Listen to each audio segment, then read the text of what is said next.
Well, hello, Arish Balchas, Jack Music at Madden's, Liumsa, Lynette Fay. You're very welcome to the podcast. This is a podcast where I get to chat about Irish traditional music and so much more with the guests who very kindly give us their time to sit in the snug. And while I have you watching on YouTube or listening on Spotify or Apple, I really want you to do a favour for me. Could you like the podcast, subscribe, please leave a comment and give us a rating as well, because all of this matters when it comes to us trying to attract people to have the chats with us and come and sit down in the snug, and it means that we can keep this going as well, and that's really, really important, because this is a not-for-profit podcast and all proceeds of the podcast go to providing bursaries and scholarships to kids who want to learn Irish traditional music or who want to learn the Irish language as well. And summer is coming, so there will be big demand for those scholarships. So now, who is in the snug today? Let's find out. So, as usual, there has been a preamble here where there's been a conversation going before we sit down and we press record on the podcast. And I was asking my guests, and I was with three guests this week. We have Tony Graham and Colin Bell and Johnny Murphy. And I was asking Tony there about which instrument he played, and he said he played the boron. And then we got the name of the duo, which was Drum and Drummer. Yeah, or Bim and Dim. And then there was another one you had, Johnny. Oh, the Morons and the Borons. The Morons and the Borons. Colin, where does that leave you? Speechless. Good answer. Good answer.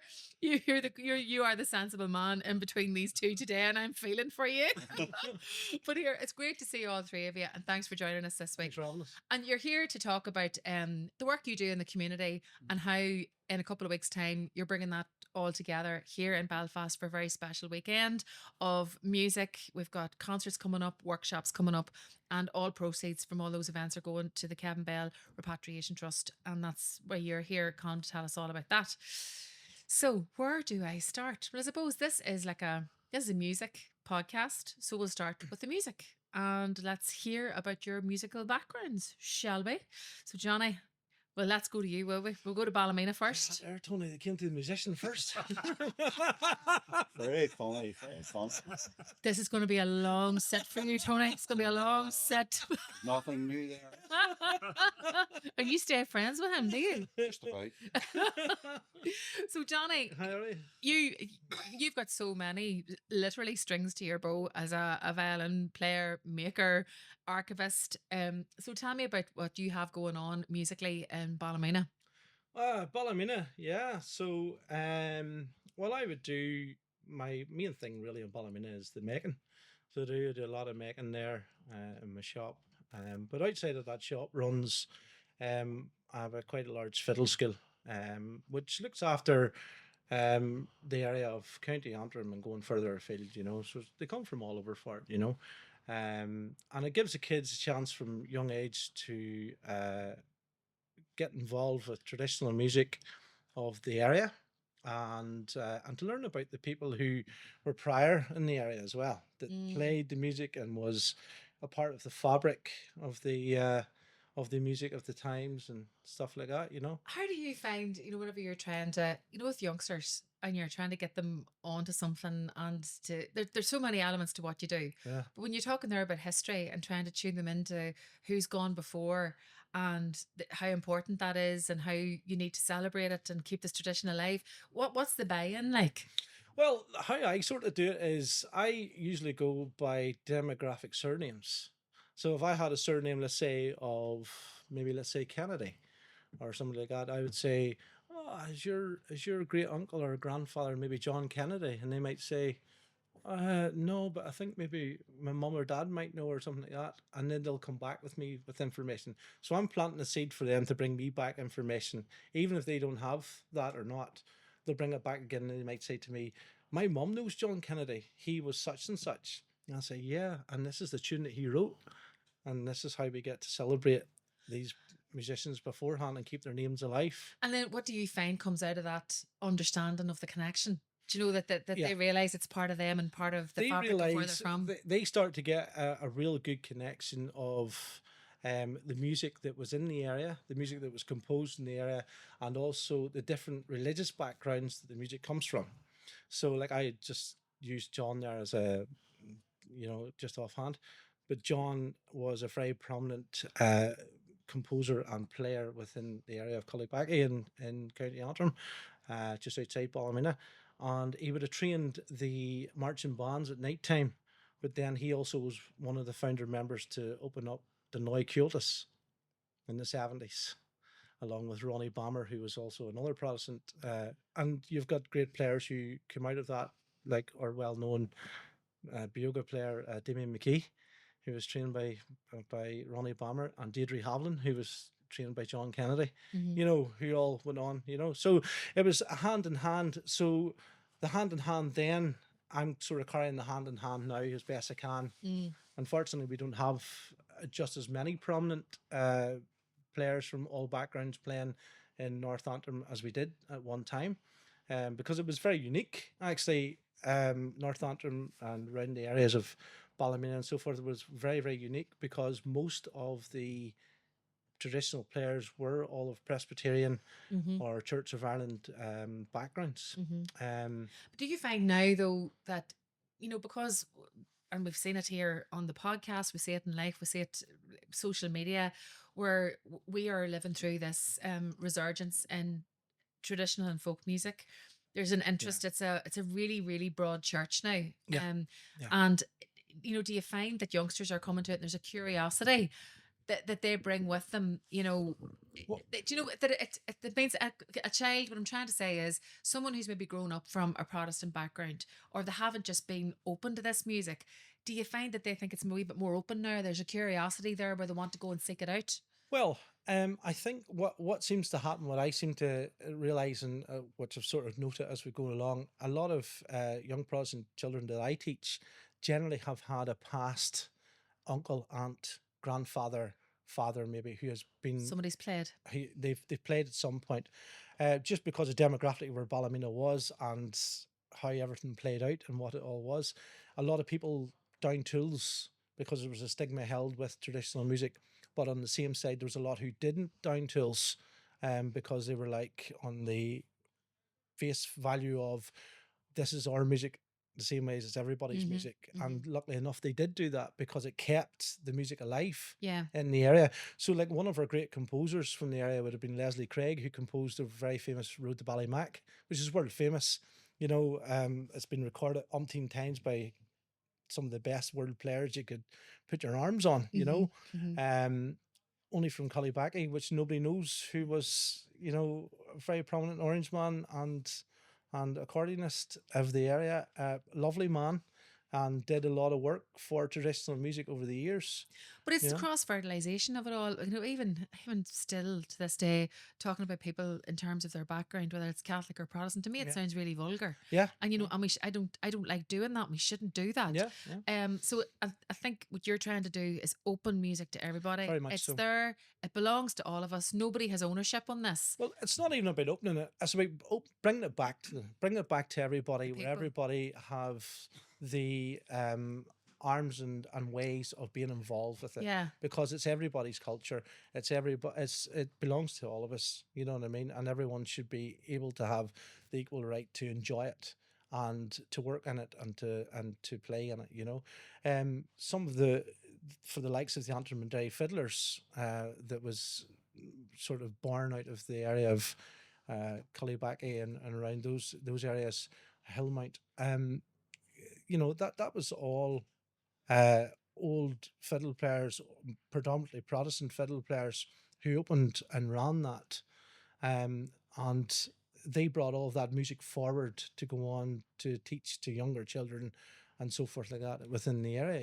Yeah, and only for them carrying that down, it could have been lost as well. It could have been lost, and it would have been lost because the demographic was not high enough. You know what I mean? An awful lot of Catholics who played music in the area didn't play it a lot out, and they weren't as prominent as what most of the Protestants were that were out playing in visual faces. And we're talking, in the height of the Troubles, actually, where things would have been quite hot, especially around where I'm from. A lot of these guys hung their hat on the door still, and their friends were their friends, and their music was their connection, their language. And that was the language they spoke in their houses to each other. Yeah. It was, they hung their hat in the door and they came in, they sat down and they played their tunes. And more so, I would say, if anything, they argued more about who was playing a tune better or where they learnt it from and if they learnt it right. Yeah. These are the real arguments in life, John. Yes.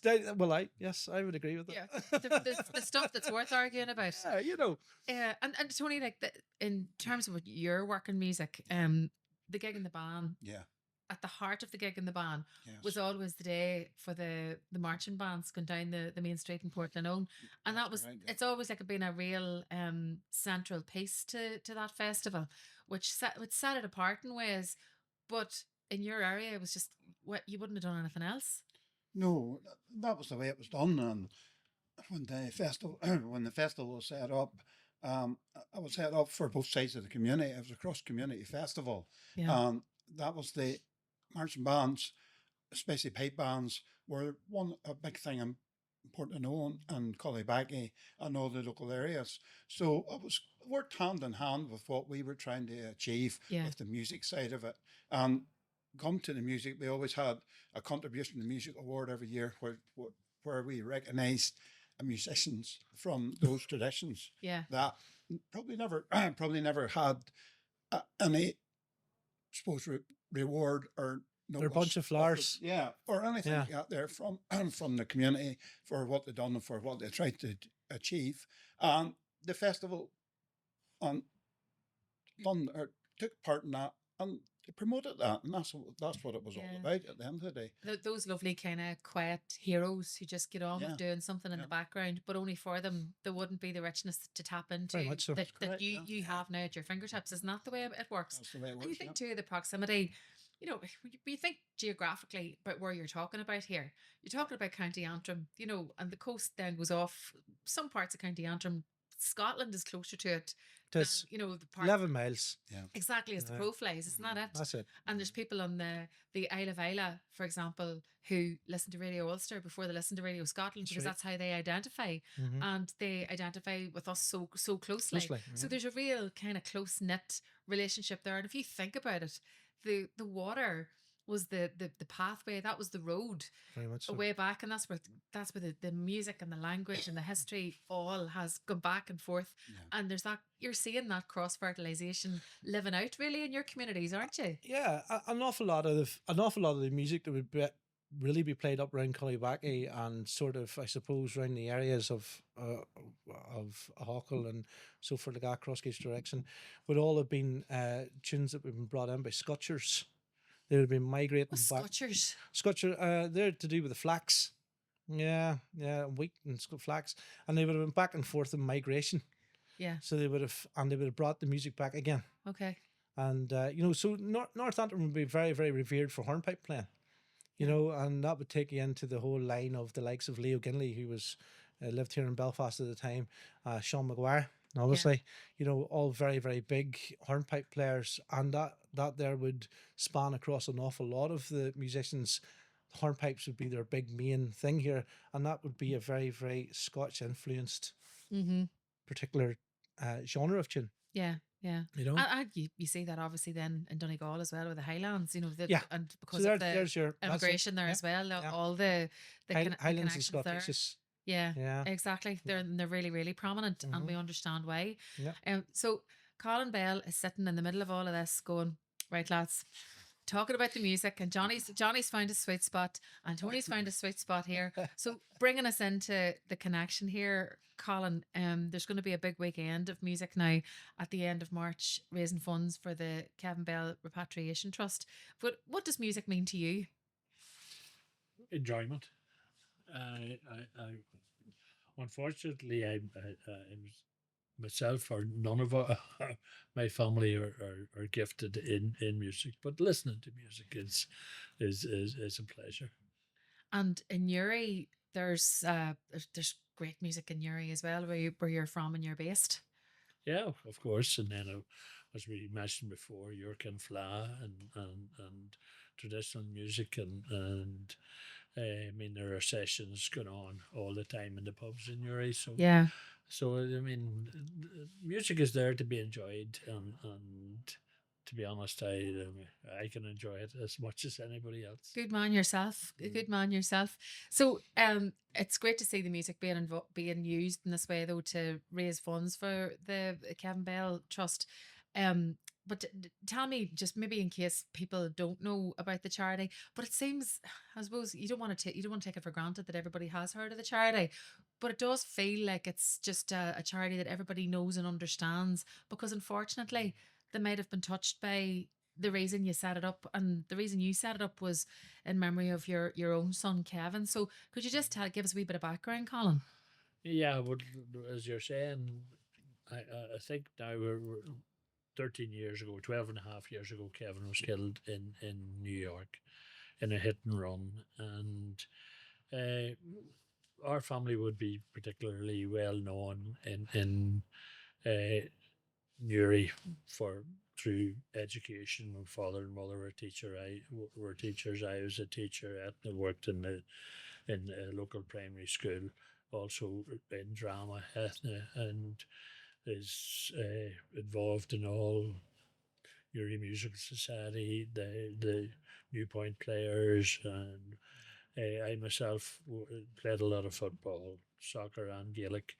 So and so, once Kevin was killed, the town just came together. They came around us. I would describe it like a blanket. And they raised, in the space of a week, they raised £150,000 to bring Kevin home, which was phenomenal money. And Kevin's employers in America actually paid for him to come home. So we had £150,000, which wasn't ours. And the week after Kevin's death, we heard of a young fellow from Kerryduff had been killed in Thailand. So we reached out to his parents and said, look, we have this money. We'll pay to bring your son home. The following week, Wonderful.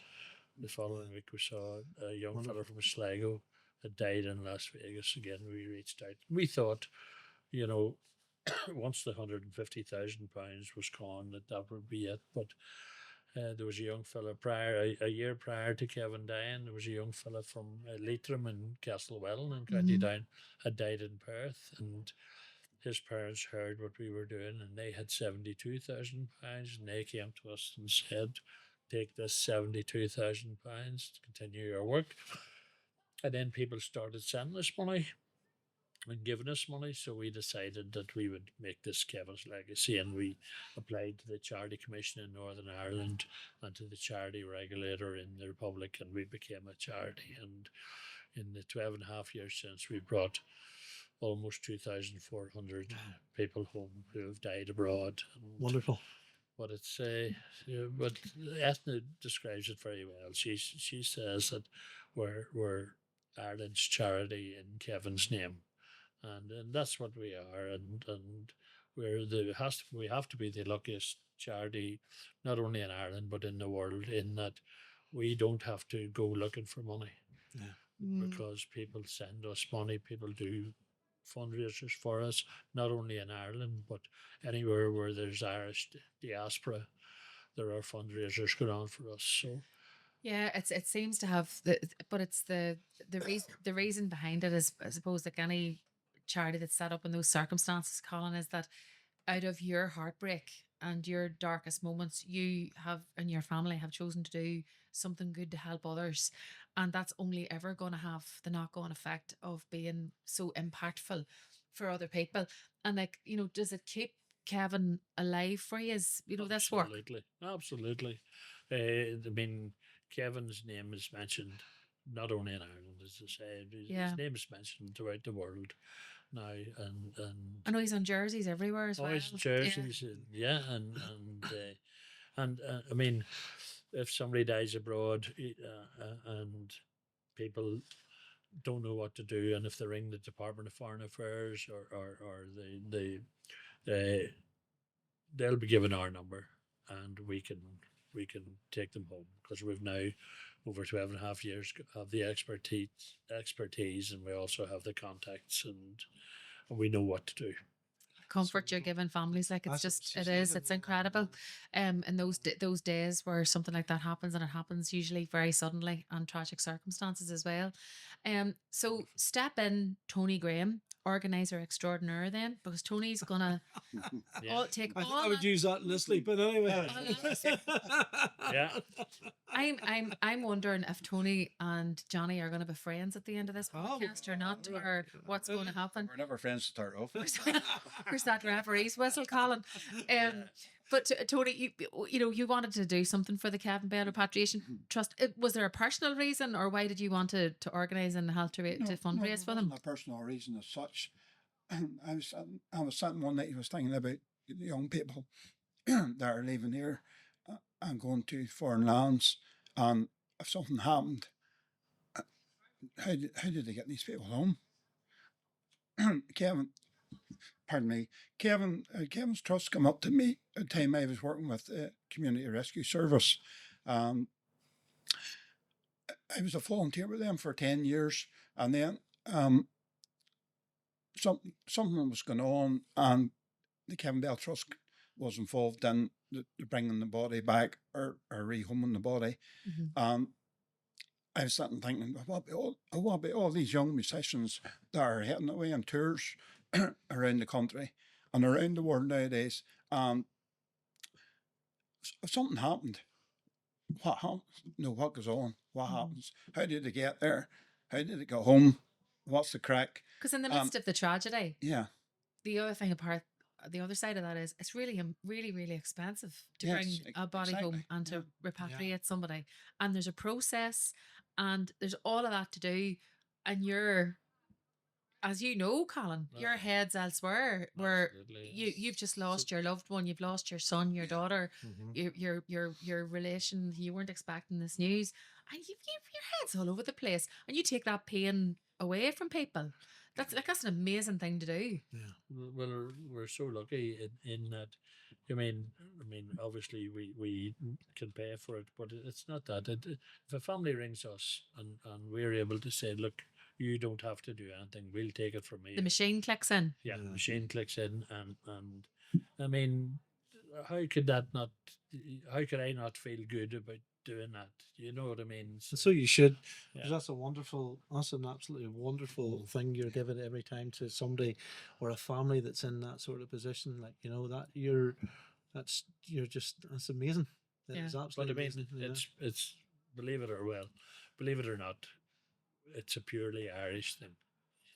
It's community. It's community. And it's community in Ireland. Community on a is- widespread. Yeah, it doesn't, but it Yeah. doesn't happen anywhere else in the world. Mm. To be honest, Yeah. because rural community, urban community, Catholic, Protestant, it doesn't matter because they know the importance of Working together. working together and getting somebody home. I know myself. I mean, we were so lucky in that we got Kevin home very, very quickly. But the minute Kevin was carried into our house, the calm that came with it, and his mummy had him home. It's home now. He's home, and strange enough, he was safe. Yeah. But so if we can do that for other families, sure. Yeah. Sure. And you have done many a time. It's a you know. privilege. So Yeah. you deserve a huge. And then, applause and for Tony, even for you to, be thinking along those lines Yeah. of other people like that. And yeah, you're right. Sure. It seems like so many of the youngsters are heading off, particularly to Australia at the minute. And that is a long way from Yeah, it's a home. long way. I And was even there to last think about year. it. Mhm. Yeah. Yeah. Yeah. So you wanted to Well- put something together then for the fund, and is there coming to Yeah. Portland own Ballymena, the country's coming to town really for this weekend? Well, this particular weekend, I'm leaving my sheep behind. this particular You weekend, might find a few up in the hillside in Glengormley by you never know. this particular weekend, we decided we would take out a week. I've been running these for a couple of years now in the Cross Keys and Tunbridge, along with Vincent Hurl. This particular weekend, when I contacted Liz Kane about if there's a possibility she come up and do a concert for this charity, Yeah. and they were very, very keen. So I had to think to myself, now how do I maximize this as much as I possibly can to get as much money for the charity as I possibly can. So the way I went about it was, I said to myself, well, we'll do a concert. We'll do a concert on the Friday night. We'll try and link in workshops on the Saturday morning, and we'll do another concert on the Saturday night. Mhm. So on the Friday night, we're coming to Belfast. We're going to do a concert in the Glen Park on Ardoyne Avenue on the Friday night. On the Saturday morning, we're doing workshops in the Edmund Rice Centre, and also in Crumlin and the Pre-Irish School in Crumlin for guitars.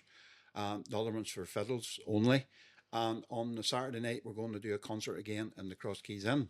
So trying to maximise the weekend, because the girls have made themselves available for the weekend. Yeah. So that's what it's all about. It's all about... That's the Kane sisters. Yes, the Kane sisters, and John Blake as well. John Blake.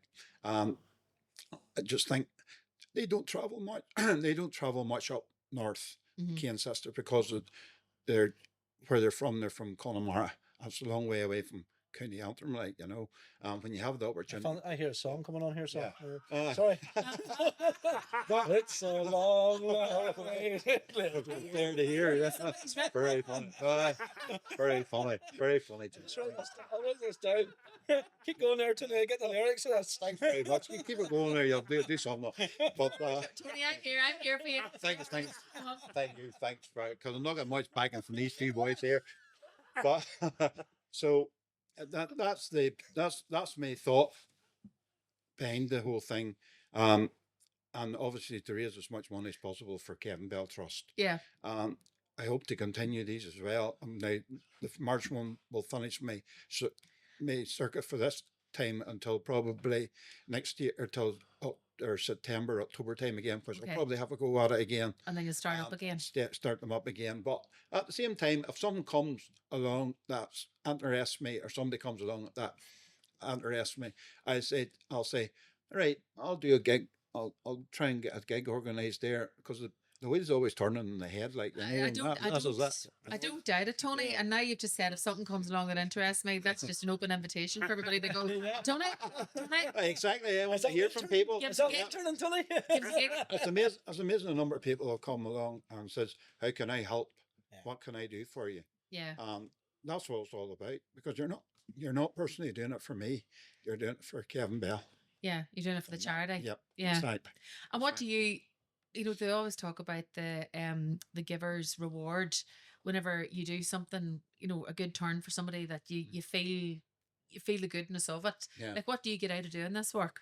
Well, personally myself, I've been involved in charity. I've done it for 40 years.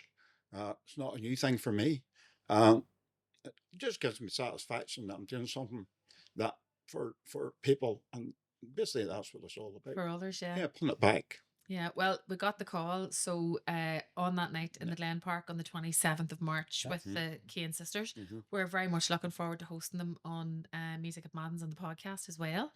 And the gig will go on then after that, and then you'll have your workshops and all the next day. But so much like good work and so much working on there in the Cross Keys as well. Like that area, there seems to be a real resurgence coming on with the Cross Keys and the gigs up there. Like, I know we'll hopefully have Vincent on the podcast as well in the next wee while. Yeah, Vincent's a very interesting character, as Johnny, I'm sure Johnny can vouch for.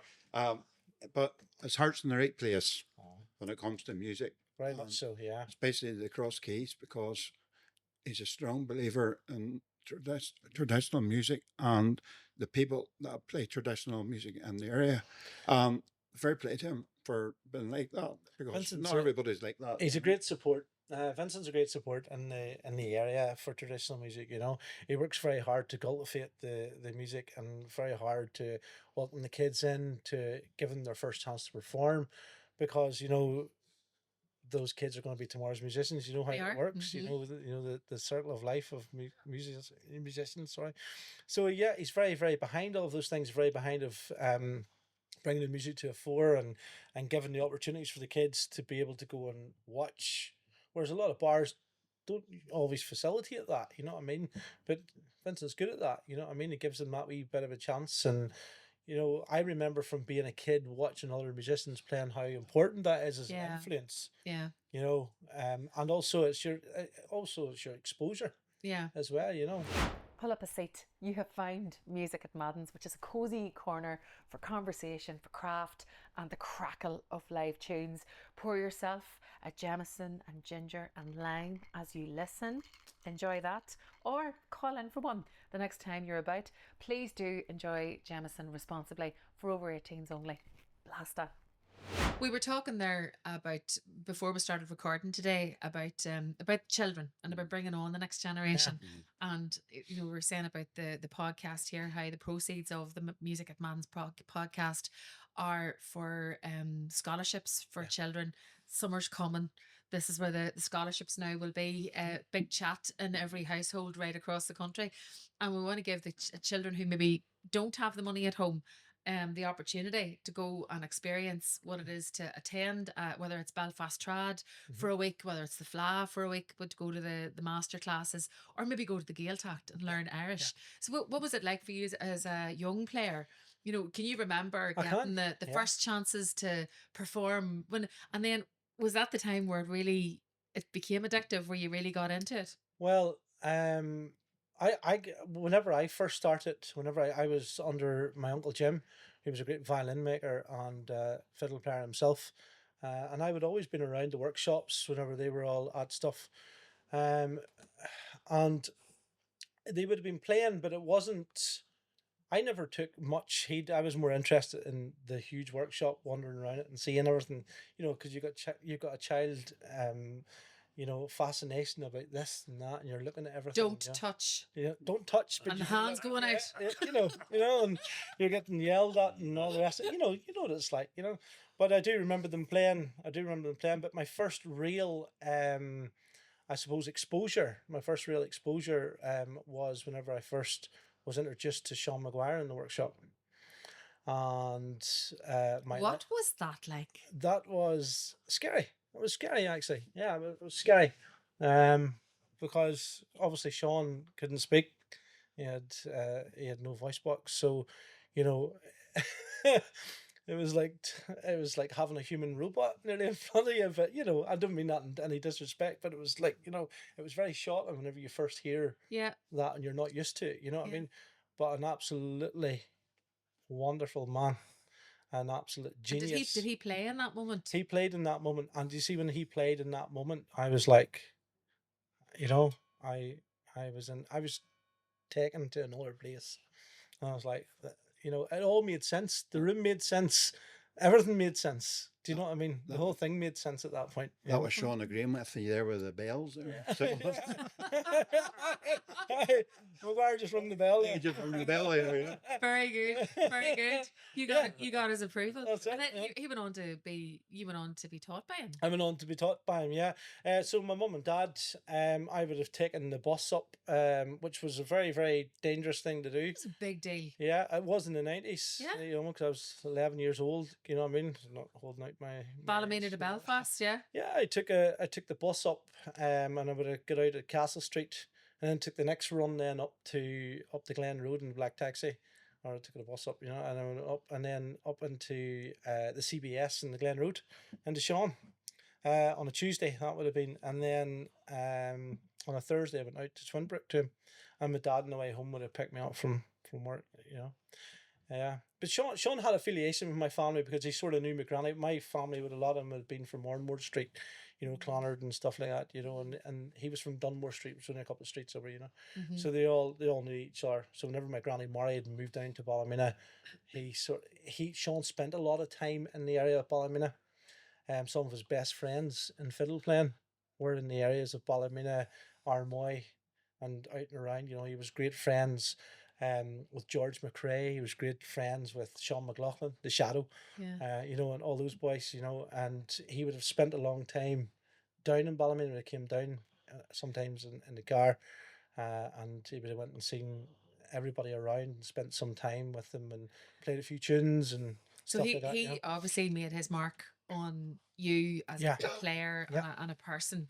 As a person, definitely. And you were just kind of transfixed by him. Very much so. And why wouldn't you have been? Like we hear his legacy. He's on the side of the he's on the wall here at the side of the bar. You know, his legend lives on. It's huge. And do you see that, you know, now teaching kids yourself, that there's almost like a responsibility to Very much make so. sure that they know who he was and understand about him? Yeah, and I've very very strongly put that forward to them all the time. My pupils and myself are about to release a new album on Sean. Woohoo! Yeah, and it's going to be out in another couple of months' time, and it's called Planksty Maguire, in honor of Maguire. You know, and it's all Sean's music.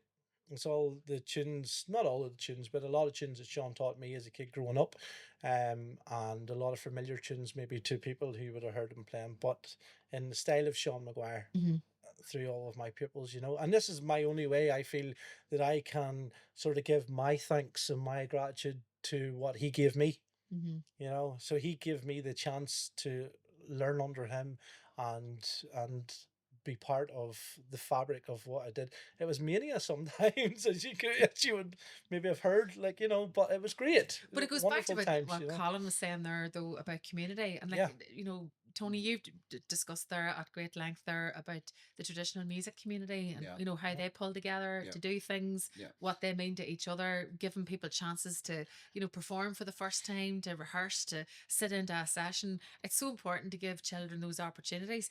And then, Colin, you went to the Gaeltacht when you were younger. I did. You went to, where did you go to? My first year was Mina Clady, and then every year after that was Teelan. Taylor, right, you went from the northwest down to the south Yeah, of Donegal. But I had marvelous memories. It was the best holidays of my life. Yeah. What was it about the Gaeltacht, do you think? Because this is, it's this time of the year where I used to live for Yeah. the last week of June, where the bag would be packed maybe 2 weeks beforehand, and that was it. Mummy, Daddy, good luck. Sounds like See? Ennis, Tony. Sounds like That Ennis. sounds like this is right. Or drum shamble. Drum shamble. It is. It's all those pilgrimages that you make during the summertime that really make exactly, you yeah. and shape you as a person. Most definitely. And do you think those years going to the Gaeltacht shaped you? Oh, absolutely. They were the most fantastic years. And not, well, I mean, obviously you went and we were in a house, maybe 14 boys, but the fun, the crack, and then of course you were of an age where you were meeting girls. Oh, Really, you know, the for dark side. Really, yeah, for the first day. But I missed all mean, that. but then the next year you meet so many of them back again, so they all became great friends and All the letters during all the that, year, all the yeah, rest of it, yeah, like brilliant, yeah. but now it's all Snapchats, like. But we used to Yeah. actually write letters to each other, Yeah. and then the getting together again maybe during the year to meet up, and all those brilliant memories. Yeah, no, Um, there was nothing like it. But it's the same thing as traditional music, though. It's like meeting people from other places Yeah. Yeah. as well. Yeah. Was the big thing, Yeah. because it was really funny there last week. Now it was a bad thing for me because I was watching the McCrory Cup final, the replay, Yep. and Oh, yeah, Academia Podrick, my school was playing the Abbey, my husband's school. high school. Oh, Yeah. here, honest to gosh, we had like 2 children in the house. Like, it was as if we were teenagers again. Yeah. But the thing was, those Abbey ones, Uh-huh. I knew them from the Gaeltacht. That's where I met the Abbey boys at the Gaeltacht, the girls from Newry. Yeah. That's where you made your friendships with these people. Well, that's what I always tell my pupils, you know what I mean? The friends you meet now in your class and you meet out whenever you're playing, they're going to be your friends for life. Yeah. Most definitely. You know what I mean? Regardless to creed or background or whatever, they're going to be your friends for life, and you are going to have so much fun with them. You've learned with them, and now you're going to process with them, and you're going to go forward with them, and you're going to have the most best journey Mm-hmm. in traditional music and everything with them, Yeah. you know what I mean? And I think it's very, very important that a lot of kids, traditional music sometimes can be very stagnant for kids. They think, oh, it's boring, like, you know, I'm not going to know anybody there, can't do this, I can't do that, and all the rest of it. But I think it's very important that we get it out more, that, you know, the whole aspect of how far traditional music takes you and what it can do for you just as a person, never mind as a musician. Mm. There's so much of a family with it all, you Did- know. It's And I have to massive. say too, now, Yeah. our Kevin and his twin Brendan and our Eamon, they were all Irish dancers and set dancers. And Kevin actually has an All Ireland score medal for set dancing. But the whole fact, the whole fraternity that they are, our friendship group that they had grown up from being that age to still dancing at 18 or 19, and the friendship groups that they had, they knew all the girls from every dancing school, and it was amazing. Yeah. Absolutely And Colin Bell, you started this conversation by saying there was no music in your family. You can't be a dancer without music. You can't. So there's tons of it. Tons of it. See, be a bottom player without music. Well, the shift is out on that. About friendship. Tony. You have to remember something now. You said, you asked Tony earlier on, Tony, what do you get out of it? And I was about to say, every station he runs. Me and myself and my friend Shane. Oh, yes. It's friend now. Well, he is my friend. He's a better friend than you are. True friend, Tony. A true friend. May I add, he's another bottom player. He is, yeah. The thing about... Is he a drummer? Yeah. Well, I don't know now which one's too. It's a bit dicey. We kind of went out of that side and we kind of went into the boom and doom. So I'm the boom for a reason and he's the doom for a reason, because you have to meet him like, because he's just a doom. He's just doomful. And that's it. Just talking on that side, myself and Shane both come from a marching band background, actually. So we started off marching bands when we were, well, I started off when I was about 13 with probably the world famous, I'm going to say world famous Cloney independent flip band from a Hull. There you go. That's it, it's out there. I'm still a member of that band, 45 years member, which is an achievement in its own. Most definitely. You have to know some of them. Some pairs of shoes you've been through. It's hard work. It's hard work. Yeah. Stones at this point. I tell you, Tom. Oh, I'm going to tell you a wee story here. I went out one night last year to a parade, a local parade. I was put on this pair of shoes that had, I said to myself, right, I haven't worn these shoes for years, but my other shoes burst.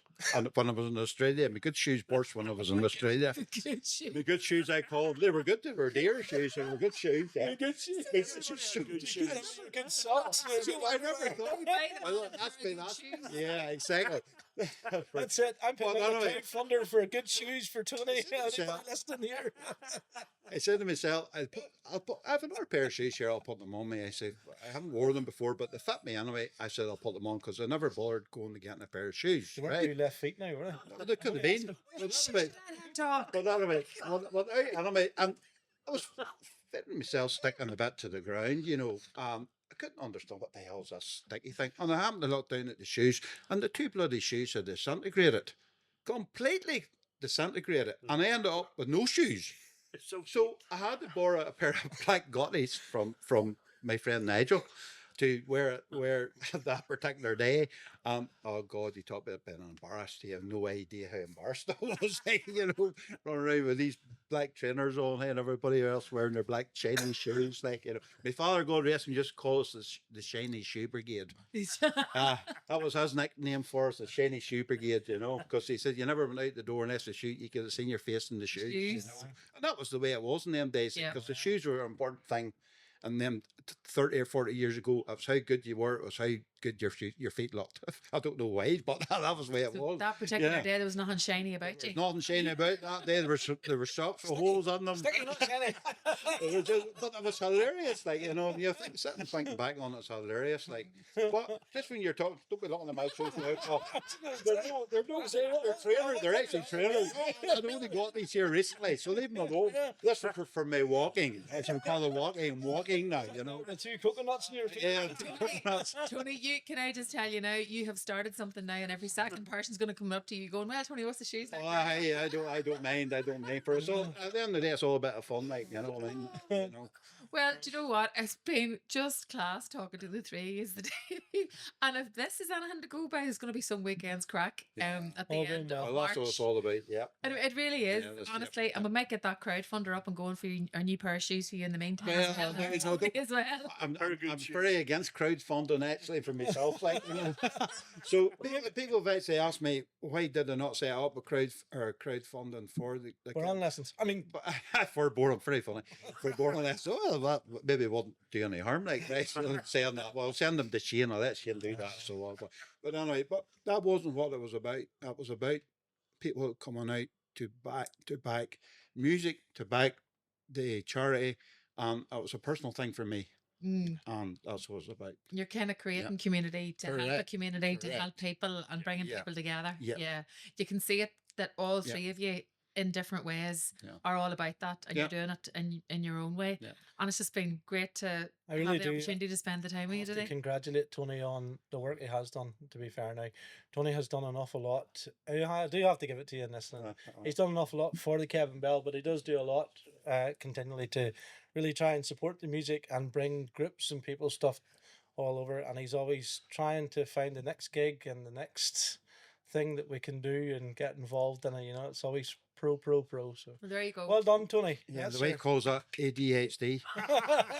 on that note of solidarity and There you go. friendship, we will leave it there. So thank you so much, Tony Graham and Colin Bell and Johnny Murphy. Class to talk to you today. Thanks for Good having night. us. Thanks, Thank you. Lynette. Thank you. Thank you.